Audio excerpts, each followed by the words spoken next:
So knowing what I want from my dose is useful because it helps me decide if and when I need to make changes to it.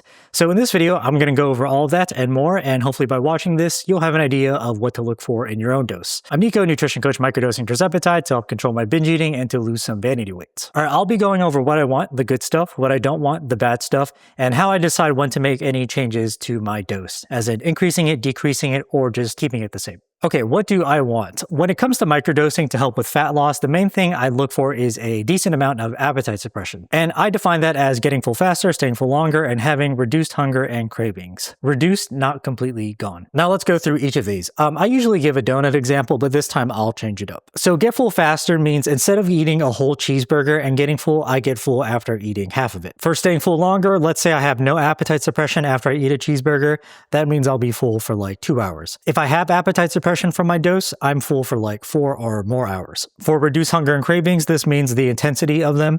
Like instead of feeling like I'm starving and I absolutely need to eat the cheeseburger, with appetite suppression, I feel like I can eat, but it's not extremely urgent, and I want the cheeseburger, but I don't need it. And I'll be okay if I don't have it. Next is what I don't want from my dose, aka the bad stuff. First, I don't want too much appetite suppression. The reason why is if I get too much, I won't be able to eat enough and I'll lose weight too fast, which sounds nice on paper, but losing weight too fast for long periods of time can come with some issues. Issues such as fatigue, muscle loss, hair loss, gallbladder stones, etc. Next is I don't want any side effects. This one is obvious. Microdosers typically don't get these since their dose is low, relatively speaking, but I do, and so maybe some of you do too. The common ones are bloat, nausea, and constipation, and I get all of them. And since I get them, it kind of sucks, but it doesn't mean I always change my dose when I feel them.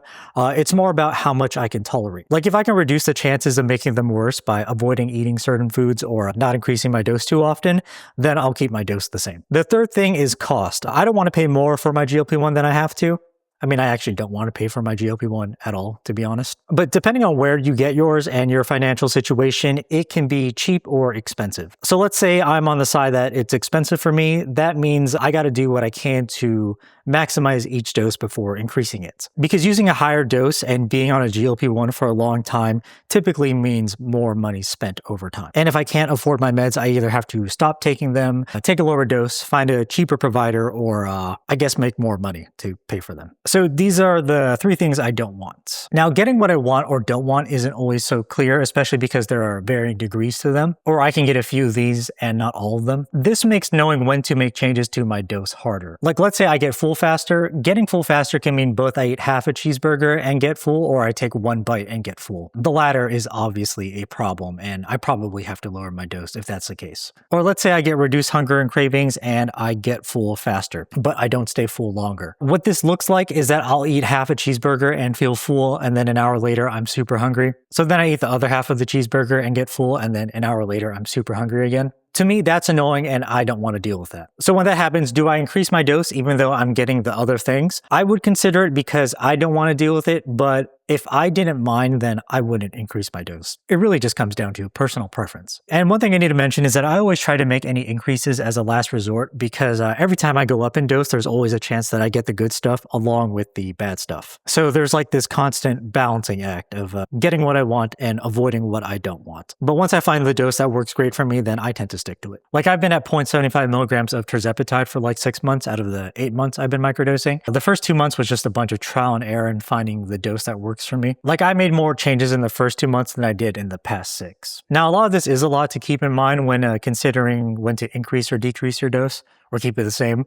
So I just try to keep it simple, which I'll go over right now. So when it comes to increasing my dose, if I don't get at least 2 of these every day for like a week straight, usually 2 weeks, and I can't manage hunger in other ways, then I'll consider increasing my dose. By the way, this isn't medical advice. Ask your doctor or provider before making changes to your dose. This is just what I do. For when I decrease, as soon as I get one of these, too much appetite suppression, too many side effects that I can't tolerate, or I can't afford my meds, then I'll lower my dose. If I get the good stuff with minimal to no bad stuff, I keep my dose the same. I don't change a thing because any change, whether I increase or decrease, can possibly come with some issues. Like when I increase my dose, I might get more nausea, or decreasing my dose, I get more hunger. So if I have the right dose, I try sticking with it for as long as I can. Now, getting the good stuff can sometimes mean the bad stuff comes with it.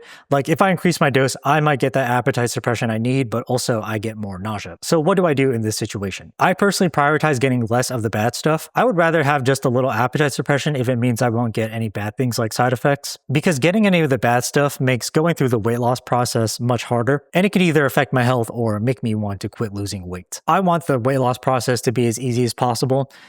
It can still be hard at times, but I don't want it to be harder than it needs to be. All right, that's the video. If you like this type of stuff, I got more down in the link below. It's free. Anyways, thanks for watching. Bye.